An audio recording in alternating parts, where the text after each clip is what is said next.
Ketika kita berbicara tentang literasi digital, kita tidak hanya berbicara tentang kemampuan menggunakan perangkat lunak atau juga perangkat keras. Lebih dari itu, literasi digital mencakup pemahaman mendalam tentang bagaimana kita berinteraksi dengan dunia digital, bagaimana data pribadi kita dapat terpengaruh, dan juga bagaimana kita dapat melindungi diri kita dari potensi resiko yang terus berkembang. Mari kita tinjau mengapa kesadaran perlindungan data pribadi menjadi semakin penting. Studi kasus telah menunjukkan bahwa kita semua pada satu titik atau lainnya menjadi sasaran potensial bagi pelaku yang tidak bertanggung jawab yang mencari akses ke data pribadi kita. Serangan cyber meningkat dan informasi pribadi kita dapat dengan mudah disalahgunakan jika kita tidak berhati-hati. Menurut data perusahaan keamanan cyber, Surfshark, Indonesia menempati urutan ketiga negara dengan jumlah kasus kebocoran data terbanyak di dunia. Tercatat ada 12,74 juta akun yang mengalami kebocoran data di tanah air selama kuartal 3 2022 atau tercatat hingga 13 September 2022. Penting bagi kita untuk mengetahui langkah apa saja yang harus dilakukan untuk terhindar dari kebocoran data. Sebelum masuk ke tips dan langkahnya, izinkan saya memperkenalkan diri saya terlebih dahulu. Perkenalkan, nama saya Raka Akbar Madita, mahasiswa dari Universitas Pembangunan Nasional Veteran Jakarta, jurusan Ilmu Komunikasi. Saat ini, saya ingin berbagi beberapa tips berdasarkan studi kasus dan pengalaman dunia nyata untuk menghindari kebocoran data pribadi. Langkah yang pertama adalah, ketahuilah apa yang Anda bagikan. Dunia influencer saat ini menjadi profesi yang diidam-idamkan semua masyarakat, terutama pada kalangan remaja. Bagaimana tidak, pekerjaan ini dapat menghasilkan koneksi dan juga yang pastinya uang yang sangat amat besar dan dengan waktu yang sangat amat singkat.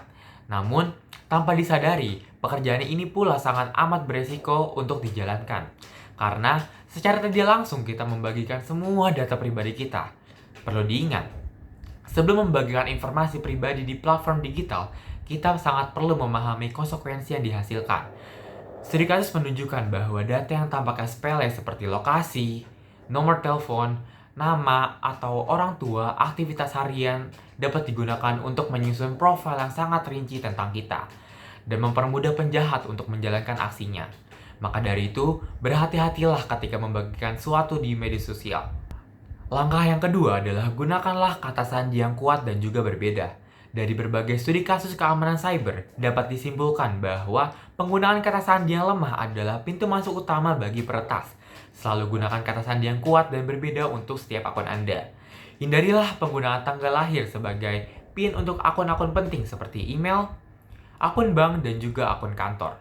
Jika Anda menyamaratakan kata sandi dan sewaktu-waktu hal yang tidak diinginkan terjadi, aset yang Anda punya akan langsung hilang dalam sekejap dan tidak bisa diselamatkan. Langkah yang ketiga adalah perbaharilah perangkat dan aplikasi secara berkala. Berdasarkan studi kasus nyata, kebanyakan serangan terjadi pada perangkat atau aplikasi yang tidak diperbaharui.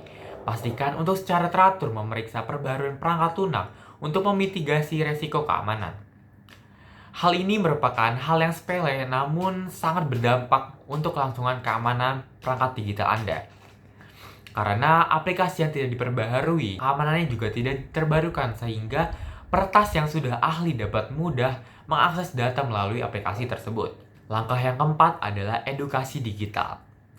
Lebih baik mengatasi masalah langsung dari sumbernya, yaitu diri kita sendiri. Berdasarkan pengalaman dan juga studi kasus, edukasi digital menjadi kunci.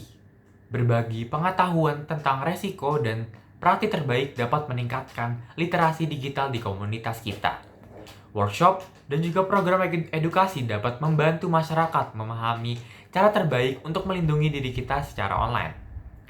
Seminar perihal pentingnya keamanan online sudah banyak sekali di media sosial. Anda dapat dengan mudah mengaksesnya melalui media sosial kesayangan Anda dan juga dapat dengan mudah mempelajari apa saja yang harus diperhatikan.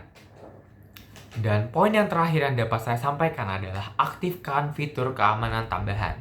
Berdasarkan penelitian, keamanan digital selalu aktif fitur keamanan tambahan seperti verifikasi 2 langkah untuk melindungi akun Anda. Hal ini digunakan untuk mencegah pengguna lain untuk masuk ke perangkat kita tanpa kita sadari dan dapat meminimalisir akun kita teralihkan. Dengan verifikasi 2 langkah, peretas akan sangat kesulitan mengakses data pribadi kita Karena jika ada yang mencobanya, secara otomatis notifikasi akan langsung masuk ke akun kita dan memastikan itu akun dari kita atau orang lain. Kita juga tidak boleh sembarangan memberikan verifikasi seperti OTP tersebut kepada orang lain, karena itu merupakan suatu tindakan ilegal dan dapat merugikan diri kita sendiri. Dan itulah beberapa langkah yang dapat saya bagikan kepada rekan-rekan semua mengenai pentingnya kesadaran keamanan digital berdasarkan literasi digital. Dalam menutup penyampaian ini, mari kita bersama-sama untuk berkomitmen meningkatkan kesadaran perlindungan data pribadi kita. Dengan menjadi literat digital, kita dapat menjelajahi dunia digital dengan bijak dan memberikan kontribusi positif terhadap lingkungan online yang aman bagi kita semua penggunanya. Terima kasih atas perhatiannya dan sampai jumpa di lain waktu.